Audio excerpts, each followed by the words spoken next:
어느 날 유럽의 고풍스러운 패션 하우스에서 모든 것을 통제하던 여왕벌이 전통이 살아 숨쉬는 동양의 한옥마루에 맨발로 앉아 울고 있었습니다. 완벽만을 줬던 손이 한지 위를 조심스레 쓸고 차가운 언어로 명령하던 입술이 어느 순간 고마워요라는 말로 바뀌었죠. 그녀가 쌓아온 모든 자부심은 그저 기준이 아닌 경계였다는 걸 그녀는 아주 멀리 떠나서야 알게 되었습니다. 그런데요, 사람이 변한다는 건 정말 그렇게 드라마 같은 일일까요? 아니면 누구나 마음 어딘가에 변하고 싶다는 열망을 숨기고 사는 걸까요? 오늘 전해드릴 이야기는 단순한 감동을 넘어 무너짐이 아닌 풀림으로 완성된 한 사람의 조용한 항복에 관한 이야기입니다. 지금부터 소개할 이 이야기가 당신의 상식과 감정을 뒤흔들지도 모릅니다. 끝까지 함께하고 싶으시다면 지금 구독과 좋아요로 준비를 마쳐주세요. 안녕하세요. 저는 리디아 베르톨리라고 합니다. 이탈리아 밀라노에서 30년 넘게 패션 업계의 최전선에서 살아왔고 제 이름을 걸고 만든 브랜드 베르톨리는 지금도 유럽 각국의 백화점 메인 디스플레이를 차지하고 있습니다. 저를 아는 사람들은 제게 패션계의 여왕벌이라는 별명을 붙여주었죠. 그 말에는 찬사와 두려움, 기대와 경쟁이 모두 담겨 있었고 저는 그 모든 시선을 견뎌내야 했습니다. 패션이라는 건 제게 예술이 아닌 전쟁이었습니다. 매 시즌 수백 벌의 옷을 준비하고 수천 개의 소재와 싸우고 수많은 고객과 취향을 상대해야 했습니다. 눈치 한 번, 감정 하나가 들어가면 흐트러지기 쉬운 이 세계에서 저는 감정보다는 논리, 온기보다는 날카로움을 택했습니다.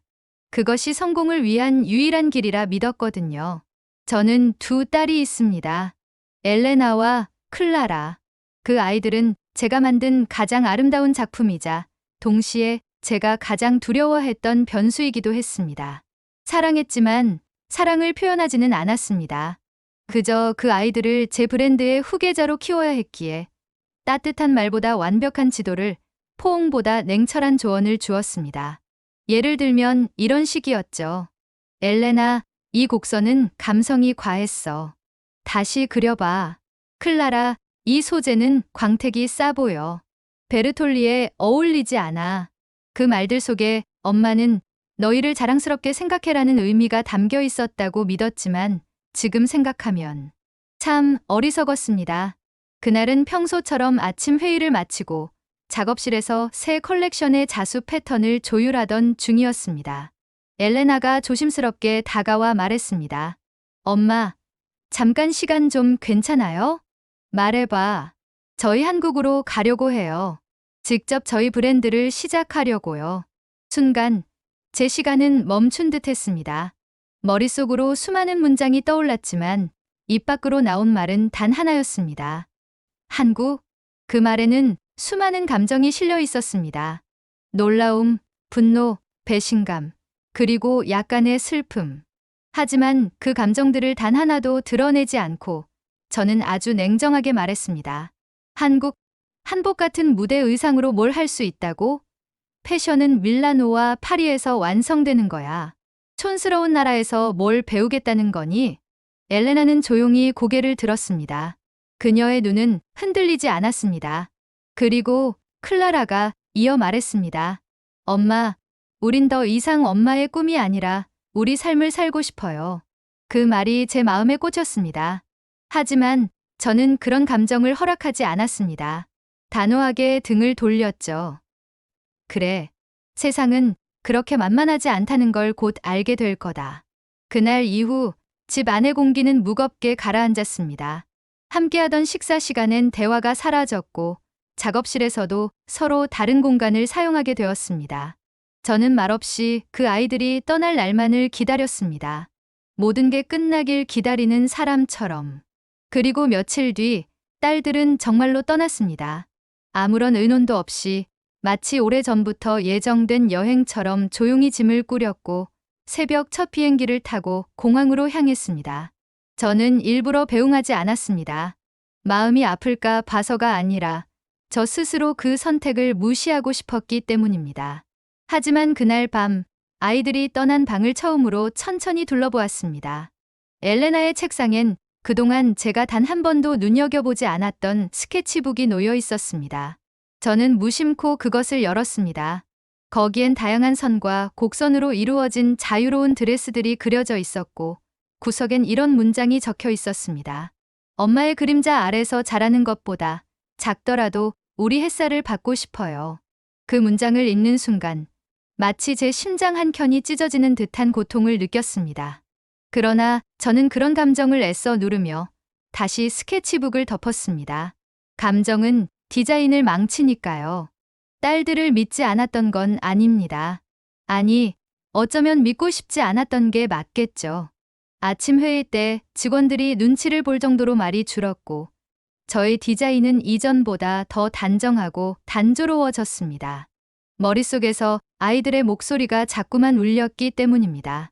하지만 자존심이란 정말 쉽게 꺾이지 않더군요. 저는 다시 전처럼 일했고 다시 차가워졌고 다시 밀라노의 시간에 맞춰 걷기 시작했습니다. 그렇게 3년이 흘렀습니다. 시간은 빠르게 지나갔지만 그 3년은 제게 가혹했습니다. 아이들이 떠난 이후 저는 단 한 시즌도 예전만큼 반응이 좋았던 컬렉션을 만들지 못했습니다. 디자인은 여전히 완벽했고 소재는 최고급이었으며 브랜드 파워도 유지됐지만 어디선가 공허했습니다. 무언가 빠진 퍼즐처럼 그 무엇도 저를 흥분시키지 않았습니다. 그러던 어느 날 밀라노 패션 위크가 막을 내리고 파리 출장을 준비하던 중이었습니다. 오랜 거래처 바이어가 제 사무실로 한 장의 기사 프린트를 들고 들어왔습니다. 보셨습니까? 마담 리디아? 이게 따님들 아니신가요? 종이를 받아든 순간 제 눈은 스스로 믿을 수 없는 것을 마주했습니다.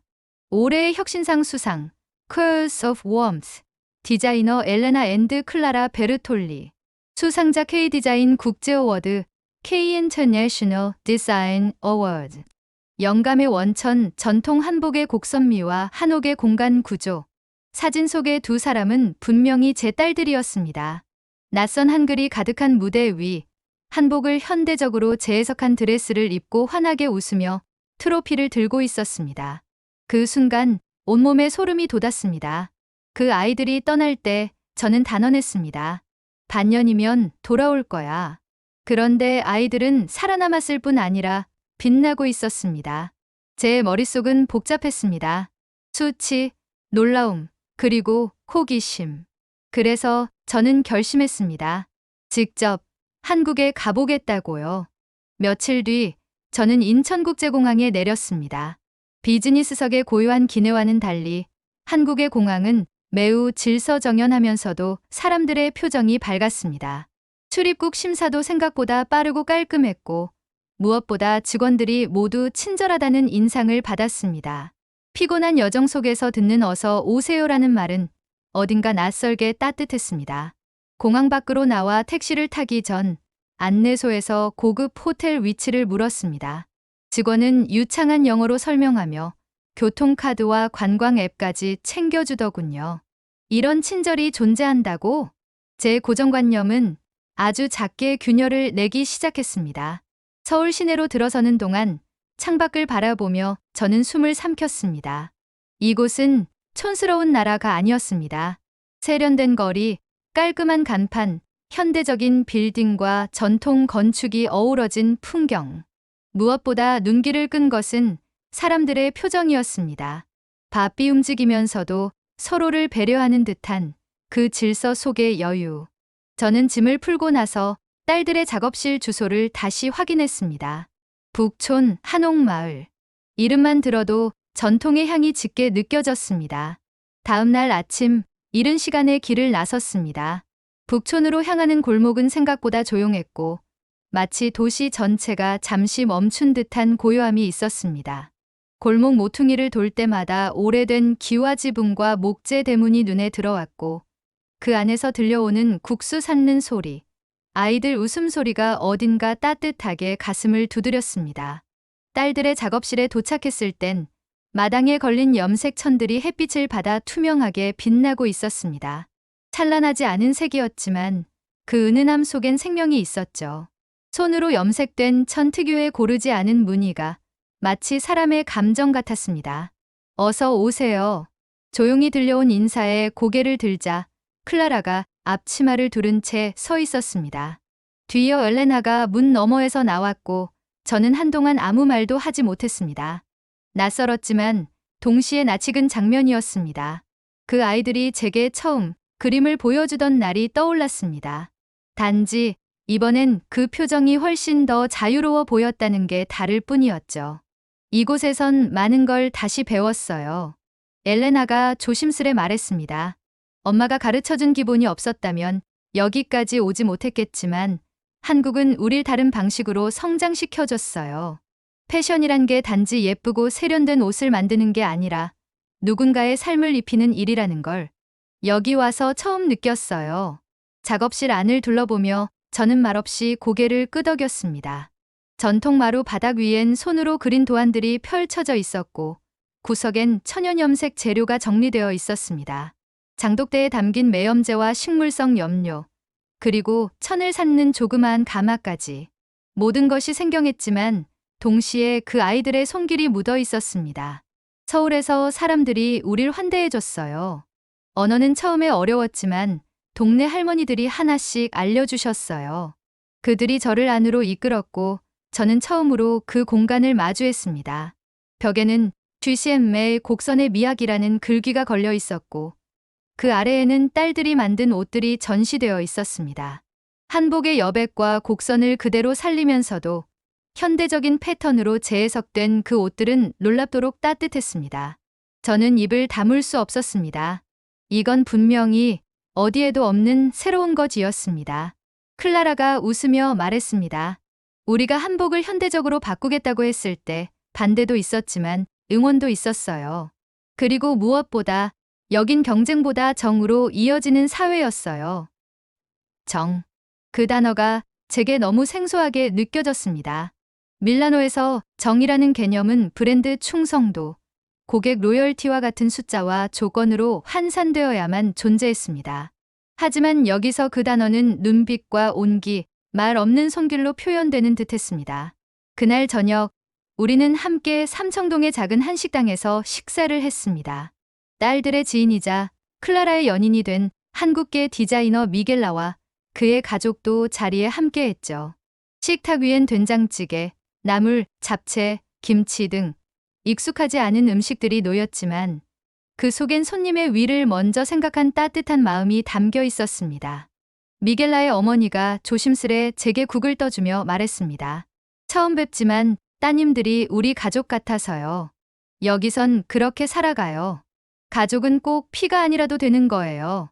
그 말을 들은 순간 저는 수십 년 동안 세워왔던 자존심의 벽이 조금씩 무너지는 것을 느꼈습니다. 그 따뜻한 된장국 한 숟갈이 밀라노에서 제가 지켜온 고급 식기보다 더 따뜻하게 느껴졌습니다. 딸들과 함께하는 서울의 나날들은 예상보다 평온하고 조용했습니다. 낯선 도시에서 그들이 얼마나 단단하게 뿌리 내렸는지를 보고 들을수록 저는 처음 느꼈던 불안보다 점점 더 많은 의문을 가지게 되었습니다. 내가 틀렸던 걸까? 그 아이들이 이룬 이 세계는 정말 가치 있는 걸까? 그러던 어느 날 엘레나가 조심스레 말했습니다. 엄마, 이번 주 토요일에 저희 소중한 사람들을 모시고 저녁 자리를 마련했어요. 엄마도 꼭 함께 해주셨으면 좋겠어요. 소중한 사람들? 네. 저희와 함께 브랜드를 키워온 동료들이고 그리고 저희 연인들이에요. 그 말에 저는 잠시 숨이 막혔습니다. 딸들이 떠난 후 그 누구와 어떤 삶을 살아왔는지 저는 아무것도 몰랐습니다. 그리고 그 공백이 갑작스럽게 낯선 현실로 다가왔습니다. 저녁 약속 날 우리는 성북동에 있는 한옥 레스토랑에서 만났습니다. 조용한 정원과 작은 연못이 있는 그곳은 전통과 세련됨이 묘하게 조화를 이루는 공간이었죠. 먼저 도착한 이는 클라라의 연인이자 한국 전통 공예를 공부하는 청년 준호였습니다. 차분한 인상에 공손한 말투, 그리고 한복을 현대적으로 디자인한 셔츠를 입은 그 모습은 어딘가 자연스러웠습니다. 그는 정중하게 인사하며 말했습니다. 베르톨리 여사님, 말씀 많이 들었습니다.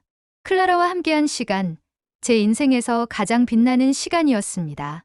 이어 도착한 또 한 사람, 엘레나의 연인 미겔라는 이탈리아에서 자란 한국인이었습니다. 마치 남유럽의 따뜻한 햇살을 품은 듯한 눈빛과 부드러운 말투. 그는 한국 전통 목가구를 현대 리빙 디자인에 접목하는 예술가로, 엘레나와는 한옥 전시 프로젝트에서 처음 만났다고 했습니다. 식사는 편안하게 시작되었습니다. 하지만 제 안에는 묘한 감정이 소용돌이치고 있었어요. 제 딸들이 제 기준으로는 여전히 검증되지 않은 사람들과 함께 인생을 만들어가고 있다는 사실. 그것이 어쩐지 두려웠고 또 서운했습니다.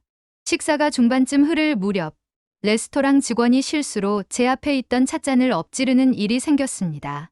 뜨겁진 않았지만 제 옷 일부가 젖었고 저는 반사적으로 눈썹을 치켜 세웠습니다. 이런 실수는 정중한 자리에서 용납되지 않습니다. 직원은 고개를 깊이 숙이며 사과했지만 제 감정은 이미 차오르고 있었습니다. 그때 준호가 조심스럽게 나섰습니다.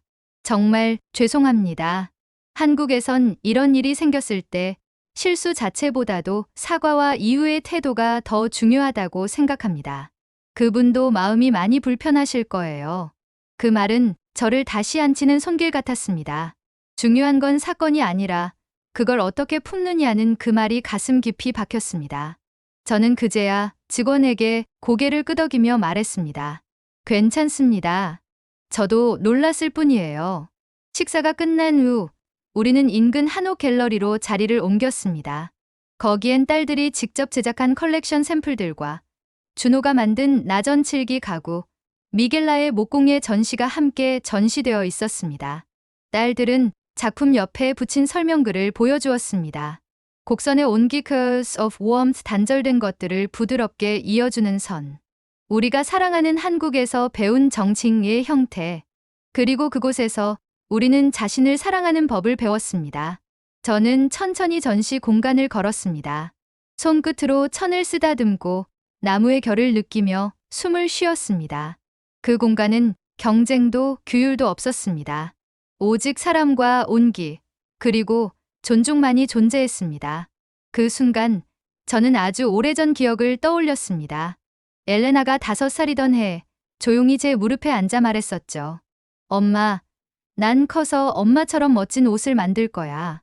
그런데 사람들도 같이 웃게 하고 싶어. 그때 저는 그 말에 웃으며 그런 건 광고가 해주는 거야 라고 말했었죠. 하지만 지금 제 딸은 그 웃음을 진짜로 만드는 사람이 되어 있었습니다. 그 밤 숙소로 돌아가는 길. 저는 딸들과 함께 처음으로 손을 맞잡았습니다. 그 손엔 힘이 없었지만 따뜻했습니다. 서울에서의 마지막 날, 저는 딸들과 함께 북악산 자락을 따라 산책을 나섰습니다. 이른 아침의 공기는 투명했고 하늘은 구름 하나 없이 맑았습니다. 도시 아래로 펼쳐진 풍경은 마치 오랜 시간 저를 기다리고 있었던 것처럼 평온했고 바람은 어느새 여름과 봄 사이의 향을 섞어 불어왔습니다. 그 바람 사이로 두 딸의 목소리가 들려왔습니다. 조용했지만 분명히 다가오는 진심이었습니다. 엄마, 우리가 한국을 선택한 건 단순히 디자인 때문이 아니에요. 클라라가 먼저 말했습니다. 그녀는 마치 오래된 속마음을 조심스레 꺼내듯 천천히 말을 이어갔습니다. 여기서는 우리가 우리답게 숨 쉴 수 있었어요. 강하지 않아도 괜찮다고, 실수해도 괜찮다고 말해주는 곳이었어요. 그래서 저흰 여기서 진짜로 살아있는 기분이 들었어요. 엘레나도 고개를 끄덕이며 말을 보탰습니다. 엄마가 우리에게 준 건 기초였어요.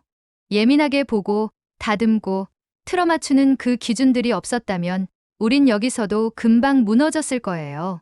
하지만 한국은 그 위에 감정을 얹어주는 곳이었어요.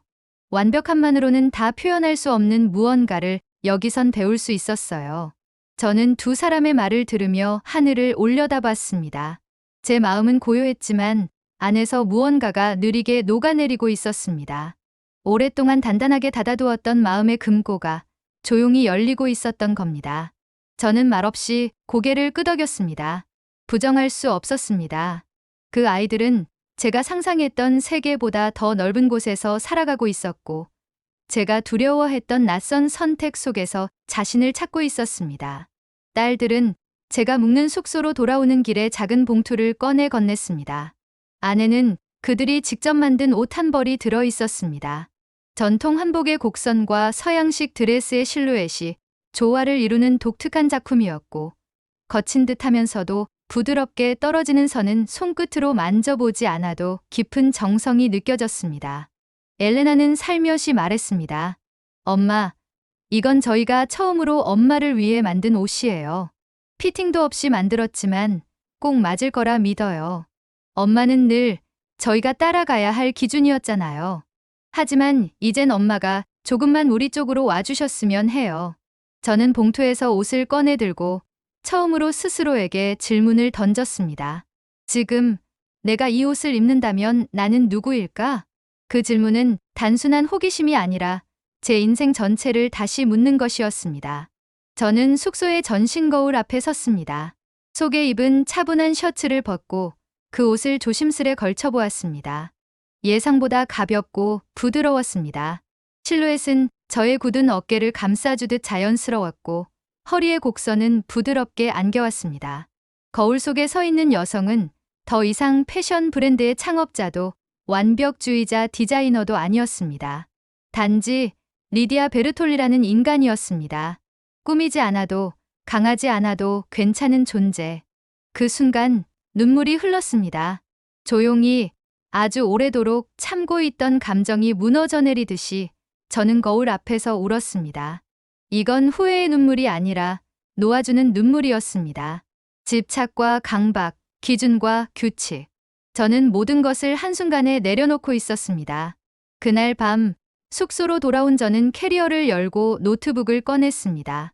원래 준비했던 본사 회의용 프레젠테이션은 이미 며칠 전부터 마음속에서 무의미해지고 있었고, 저는 새로이 화면을 열었습니다. 파일 이름은 이렇게 정했습니다. 한 엘레간자. 저는 프레젠테이션의 첫 슬라이드에 다음과 같은 문장을 적었습니다. 강함만으로는 다다를 수 없는 아름다움이 있다. 그건 흐르고 감싸며 흔들릴 줄 아는 유연함 속에 있다. 한국은 내게 그것을 가르쳐줬다. 그리고 이메일을 열었습니다. 수르신인 엘레나 버톨리, 클라라 버톨리. 제목, 내 인생에서 가장 아름다운 실루엣. 사랑하는 내 딸들. 오늘 너희가 만든 옷을 입었단다. 그 옷은 내 몸을 감싼 게 아니라 내 마음을 감싸주었어. 나는 이제 너희의 어머니로 다시 살고 싶어. 그저 브랜드를 이어갈 사람으로가 아니라 너희의 시작을 함께 기뻐해주는 존재로. 그리고 너희가 너무 자랑스럽다. 엄마가. 며칠 뒤 밀라노 본사에서 열린 컬렉션 기획회의 자리. 저는 모든 이들의 시선이 집중된 자리에서 단호하게 말했습니다. 우리는 새로운 시즌을 맞이합니다. 이번 컬렉션은 단순히 새로운 디자인을 넘어 새로운 철학을 담을 것입니다. 이름은 한 엘레간자. 한국이 제게 가르쳐준 유연함과 사랑, 그리고 흐르는 선의 미학을 담습니다. 회의실 안은 조용해졌고 이내 박수가 터졌습니다. 저는 천천히 시선을 내리깔았습니다. 이제야 정말 저의 발로 설 수 있었기 때문입니다. 무너뜨림 없이 변화한 자리에서 저는 처음으로 자신 있게 숨을 들이마실 수 있었습니다. 그리고 저는 깨달았습니다.